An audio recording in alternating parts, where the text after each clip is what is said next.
పాకిస్తాన్కు భారత్ మరో big shock.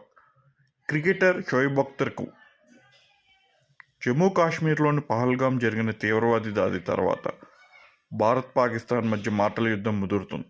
అదే సమయంలో పాకిస్తాన్పై కేంద్రం వరుస చర్యలు తీసుకుంటుంది. ఇప్పటికే పాకిస్తాన్ పౌరులందరినీ దేశం నుంచి బహిష్కరించడంతో పాటు సింధు నదీ జలాల ఒప్పందాన్ని నిలిపివేసింది. ఇదే క్రమంలో ఇప్పుడు మరో షాక్ తగిలింది. ఇందులో పాకిస్తానీ మాజీ క్రికెటర్ షోయబ్ అఖ్తర్కు షాక్ తగిలింది.